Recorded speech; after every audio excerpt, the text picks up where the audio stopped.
The applause still echoed when I stood, sharp, empty, and soulless. It bounced around the room like glass shards. She had just said it, into the microphone, in front of everyone.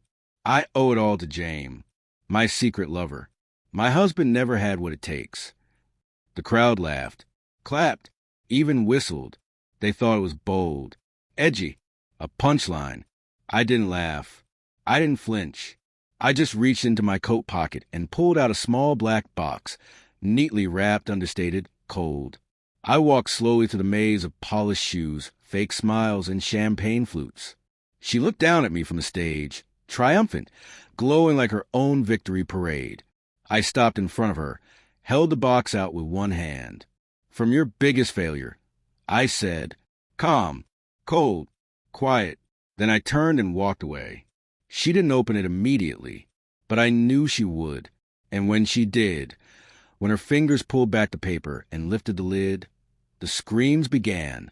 We met on a Tuesday in November, one of those steel gray days when the sky presses low and the world feels paused. Her fingers were ink-stained.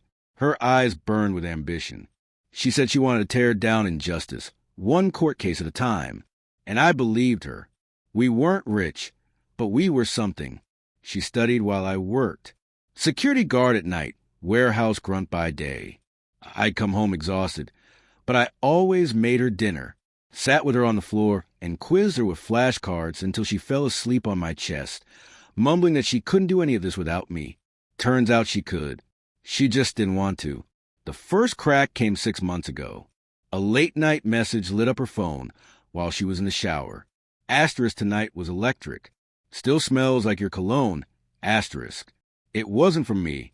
I stared at the glowing screen until it went black again. I didn't confront her. Not yet. I needed more than suspicion. I needed the truth. I needed time. So I watched, quietly, like I used on patrol. I noticed patterns, disruptions, small details. Her study nights stretched longer and longer. Too long. The shower always smelled faintly like someone else's soap. She started wearing red again, the color she used to save for power, for seduction. One night, while half asleep, she whispered his name, Jaime. The next morning, I bought a burner phone, slid a GPS tracker under her car, installed a keylogger on her laptop, a hidden mic under her desk. What I found over the next 8 weeks didn't just break me.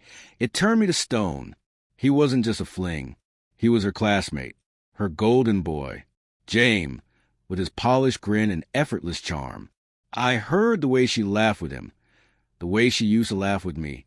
I listened to her mock me in hushed voices. He's just safe, she said once. Comfortable, like background noise.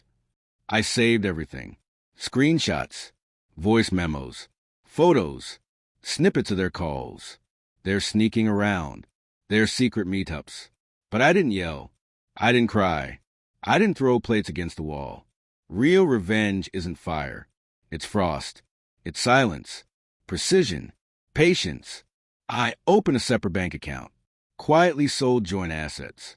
Froze our shared credit lines. Changed all my passwords. I even hired a private investigator who found out that Jaime's precious scholarship had a strict morality clause.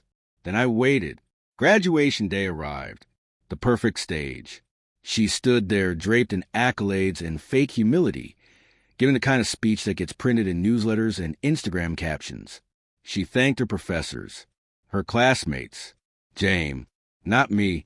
My husband never had what it takes, she said, smug. And that's when I smiled, because the box in my coat weighed exactly 1 pound. Inside, asterisk a flash drive with every file, every photo, every recorded lie. Asterisk 2 printed images of her tangled in bed with Jaime. Asterisk a notarized copy of the private investigator's report. Asterisk a letter addressed to the Dean of Student Affairs with a yellow sticky note. You might want to review your ethics policy. Asterisk and finally, divorce papers signed, sealed, and perfectly timed. I left before the chaos began. But I could imagine perfectly. She unwraps the box backstage, curious, maybe even amused. The first photo stops her smile. Then the second. Then the letter. Her hands tremble. Her mouth opens, but no sound comes out. Her vision swims. The room starts spinning. She looks up to find me, but I'm already gone. And the questions begin. The dean, the school board, her classmates. Jaime, poor Jaime. His scholarship? Gone. His future? Stained. His fantasy? Shattered. And her? She'll realize I knew, for months, that I kissed her cheek each morning while quietly dismantling her world, brick by brick. She'll realize the man she thought was background noise had been planning her downfall with military precision. She called, dozens of times, left voicemails, pleaded, cried, screamed, said it was a mistake, that she panicked, that she was sorry, that it meant nothing. I didn't answer. I was too busy handing the flash drive to a reporter who owed me a favor. A week later, their names were printed across campus headlines like graffiti. Scandal, violation of student ethics, dishonesty, betrayal. Neither of them walked across that stage again. And me? I sleep well, not because I won, not because I hurt her, but because I remembered who I was. I remembered the man she tried to turn into a joke, a prop, a safe little placeholder. I wasn't her failure. She was mine, and I fixed that.